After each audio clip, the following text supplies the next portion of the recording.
So, welcome back to my channel. Ayan, at sayangin na naman natin ang 13 minutes ng buhay nyo. Tara guys!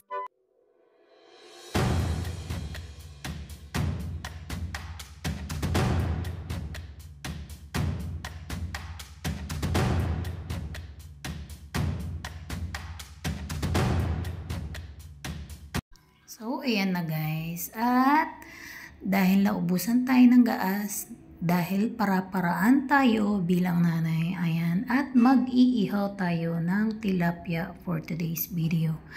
Ayan, ganito pala ako mag-ihaw ng tilapia, guys.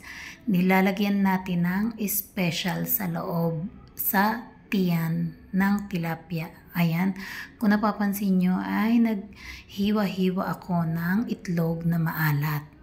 Ayan siya guys, ilalagay nyo lang yan siya sa loob at para mamuot ang lasa sa loob ng tilapia. At syempre yung nilagay ko dyan sa loob ng tilapia is sibuyas, kamatis at bawang na may timpla. Ayan, depende sa inyo kung anong timpla ang gusto nyo. At syempre, para mas maglasa ang inyong mga tilapia, ay lagyan nyo na rin ng asin. Ayan, lagyan nyo ng asin yung tilapia nyo guys. Para syempre, hindi lang yung loob ng tilapia ay ang magkaroon ng lasa. Pati na rin yung labas para kahit balat nyan guys, na manuyot-nuyot pagtapos maluto, masarap ang lasa niya. So ayan, nakabili nga ako ng 3 piraso na tilapia sa palengke, no? At syempre, saan nga ba napibili ang tilapia? Syempre sa palengke nga naman. Sorry naman guys. Ayan, yung 3 piraso na yan ay umabot na nga siya ng 170.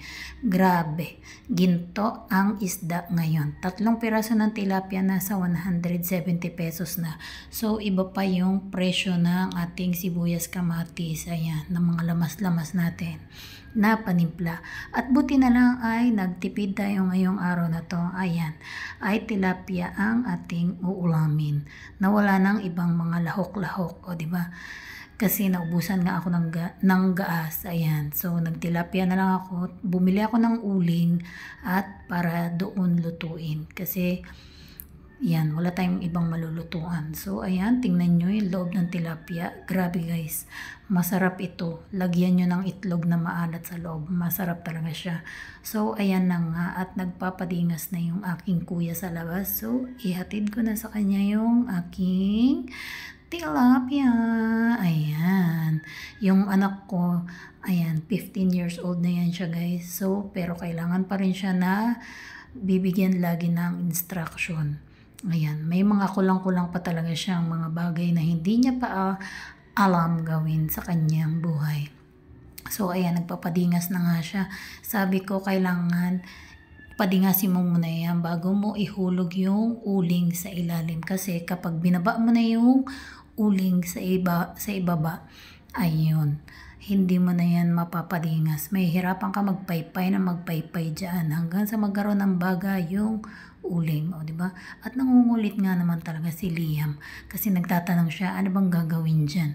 Kahit pa ulit-ulitin natin na sabihin natin na mag-iihaw nga tayo ng isda, halang sila ng at hindi talaga nila naiintindihan. So ayan, o diba? Naku, sabi ko sa kanya, sunod-sunurin mo yung paglagay ng papel habang may apoy pa yung ilalim ng kalayo o ng uling o ng ulingan. Ayan. Sabi ko, tuloy-tuloy mo lagyan ng papel kasi para hindi mamatay yung apoy at tuloy-tuloy magbaga ang uling. Ayun, bahala na siya. Minsan ayaw niya talaga nang matuturuan siya. Akala niya is lagi siyang minamanduhan. Pero kailangan niya dapat matutunan yung mga ganong bagay na dapat laging inuutos-utusan. Dahil hindi lang sa bahay ang matututunan na mautos-utusan. Kung hindi, pag nagtrabaho ka na, ayan, hindi lang nanay ang nag-uutos-utos sa'yo, pati ang manager mo, pati kasama mo sa trabaho ng mga naging pioneer na, ay uutos-utusan ka talaga. So, dapat tanggapin yun. So, eto na nga, at nagsaing na muna ako ng kanin. At para naman pagkatapos maihaw ang ating tilapia is babanatan na natin yan siya guys. So 3 takal nga lang yung aking sinaing ngayon dahil 2 lang naman kami ng anak ko ang kakain at yung 2 bulinggit. So ayan, isa lang na natin yan para mamekos-mekos na natin yan insan. So diba?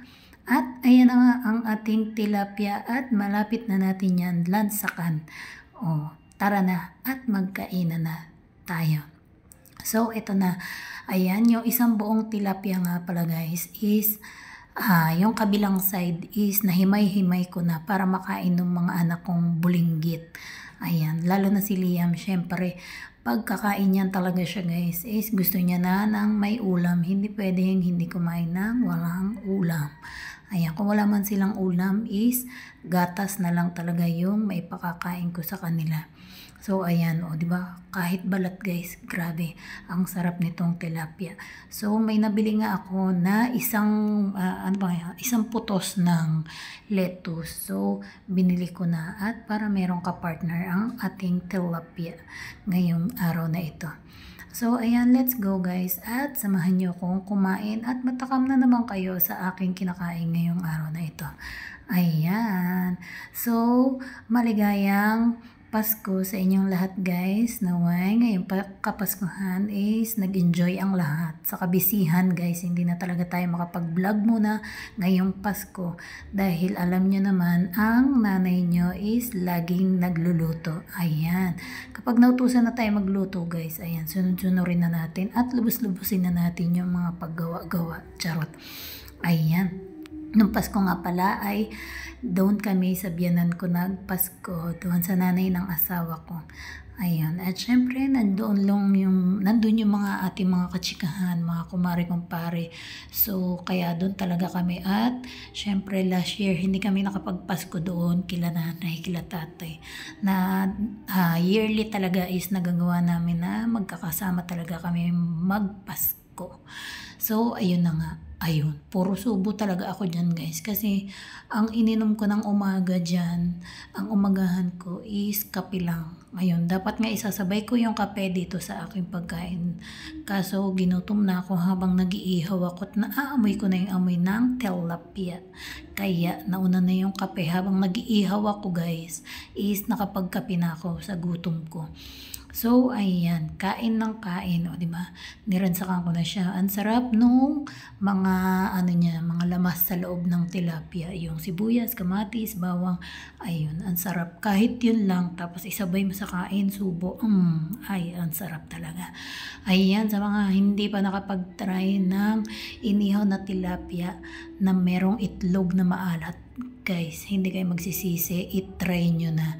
Ay nako, yung isang buo ng tilapia, nako po, hindi kayo magsisisi at kayo ang makakaubos nun. So ayan, dahil sa gutom ko nga, wala nang salita-silita, wala nang eche-eche, wala nang paikot-ikot pa. So kain na. O diba nauna ako kumain pero yung anak ko mas naunang natapos kumain, na mas marami pa siyang kumain ng kanin kaysa sa akin. So, ayan. Subo-subo lang pag may time. Ayan. Nakailang subo na ako, no? Hindi ko pa sinasabi na yung unang subo nga pala is para sa inyo. So, yan lang guys.